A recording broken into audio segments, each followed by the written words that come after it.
बोलो जयकारा, बोल मेरे श्री गुरु महाराज की जय। अमृत वचन सतगुरु शब्द उल्लंघी कर।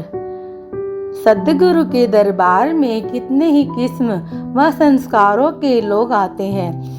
जिनके संस्कार ऊंचे होते हैं वे हुक्म के पाबंद रहकर सतगुरु की कृपा दृष्टि प्राप्त कर लेते हैं, परंतु कुछ लोग ऐसे भी होते हैं जो हुक्म की अवहेलना करके अपने बहुमूल्य समय को आलस्य एवं व्यर्थ के वाद विवाद में ही व्यतीत कर देते हैं। गुरु भक्ति की पहचाना रखने वालों को सद्गुरु की आज्ञा का पाबंद होकर रहना अति आवश्यक है। एक दृष्टांत है।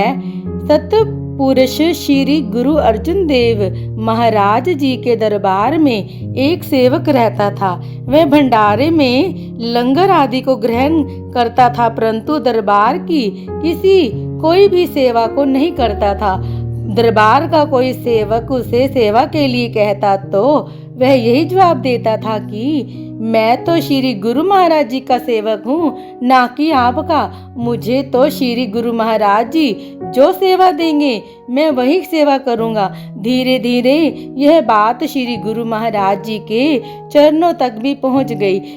एक दिन श्री गुरु महाराज जी वचन फरमा रहे थे कि सेवा एक सार वस्तु है जिससे मन शुद्ध और पवित्र होता है। जिन अंगों से सेवा की जाती है वे अंग भी पवित्र होते हैं। सेवा बिना शरीर किस काम का, इसका कोई भी अस्तित्व नहीं। इसीलिए गुरु की सेवा में ही जीव का कल्याण है। जो गुरुमुख सच्चे दिल से सेवा करते हैं वे सद्गुरु की प्रशंसा के पात्र बनकर अपना जन्म सफल कर लेते हैं। ये वचन सुनकर वह सेवक उठकर खड़ा हो गया और हाथ जोड़कर प्रार्थना करने लगा कि हे कृपा निधान, मैं भी आपका सेवक हूँ और आपकी हर आज्ञा मानने को तैयार हूँ। आप मुझे जो सेवा प्रदान करेंगे मैं उसे सहर्ष स्वीकार करूँगा। फिर भले ही आप मुझे आग में कूदने का आदेश क्यों न दे। श्री गुरु महाराज जी ने फरमाया, अच्छा, अगर तुम हमारे हुक्म को मानकर आग में जलने के लिए तैयार हो तो वहां उस जंगल में चिता बनाकर उसमें अग्नि प्रचलित कर उसमें कूद जाओ। श्री गुरु महाराज जी की आज्ञा मानकर वह जंगल की तरफ चला गया और वहां जाकर चिता के लिए लकड़ियां एकत्रित करने लगा, परंतु मन ही मन में जलने के ख्याल से घबराने लगा। सोचने लगा कि शायद श्री गुरु महाराज जी किसी सेवक को भेजकर मुझे वापस बुला लें। इसी उधेड़ बुन में लकड़ियां एकत्र करके वह चिता में आग देकर उसके चारों ओर चक्कर लगाने लगा। इतने में एक चोर वहां से गुजरा जो किसी बड़े खजाने से चोरी कर बहुत सारा धन माल लेकर जा रहा था। उस चोर ने जब उस सेवक को चिता के चारों ओर चक्कर काटते हुए देखा तो पूछा कि तुम यह क्या कर रहे हो। उस सेवक ने अपने श्री गुरु महाराज जी का हुक्मनामा कह सुनाया और यह भी कहा कि वह मरना नहीं चाहता। बिना किसी कारण प्राणों को त्यागने में उसे कोई लाभ नहीं दिखता। उस सेवक से गुरु का हुक्म सुन चोर के पुराने संस्कार जाग उठे।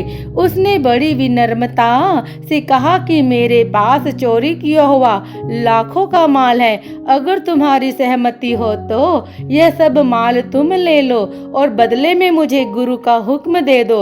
उस सेवक ने दिल में सोचा कि भगवान ने कितना भला किया जो ऐसे मूर्ख आदमी को मेरे पास भेजा, जो माल भी दे रहा है और बदले में जलकर मरने को भी तैयार है।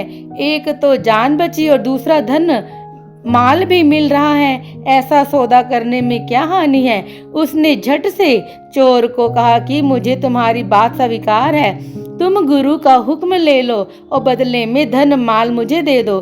चोर ने तुरंत सब माल उसके हवाले किया और स्वयं चिता में कूद गया। चोर के चिता में कूदते ही एक नूरानी प्रकाश हुआ जो चारों ओर फैल गया। यह चमत्कार देखकर भी वह अज्ञानी सेवक कुछ ना समझ पाया। वह चोर से प्राप्त हुए धन माल को समेट ही रहा था कि सिपाही चोर की खोज करते हुए वहां आ पहुंचे और उसे पकड़कर शहर के हाकिम के पास पेश कर दिया। हाकिम ने पूछा कि चोरी करने के अपराध में तुम्हें क्या सजा दी जाए।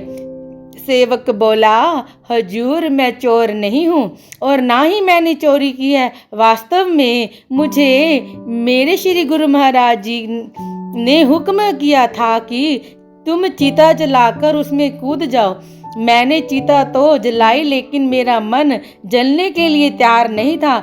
इतने में एक चोर आया और वह लूट का सारा माल मुझे देकर बदले में मुझसे गुरु महाराज जी का हुक्म लेकर चिता में कूद गया। चोरी तो उसने की थी जो कूद कर मर गया। मैं दोषी नहीं हूँ और ना ही किसी प्रकार का दंड का अधिकारी हूँ। हाकिम ने कहा कि यह चतुराई काम नहीं आएगी। तुम तो श्री गुरु महाराज जी के हुक्म के चोर हो। श्री गुरु महाराज जी के हुक्म का उल्लंघन करके तुमने जो महापाप किया है उसके लिए तुम्हें कड़ी सजा दी जाएगी। उसने अपने सिपाहियों को आदेश देकर उसे मरवा डाला। सतगुरु शब्द उल्लंघी के जो सेवक कहीं जाए, जहाँ जाए तह काल है, कह कबीर समझाए। गुरु सीढ़ी ते उतरे, शब्द बहु ना होए, ताको काल घसीटी है, राखी सके न कोई। श्री कबीर दास साहिब जी उपदेश देते हैं कि सदगुरु के वचन का उल्लंघन करके सेवक कहीं भी चला जाए पर काल के चुंगल से कभी नहीं बच सकता। जो गुरु के वचनों को हृदय में धारण नहीं करते उन्हें काल अपने मुख में घसीट लेता है।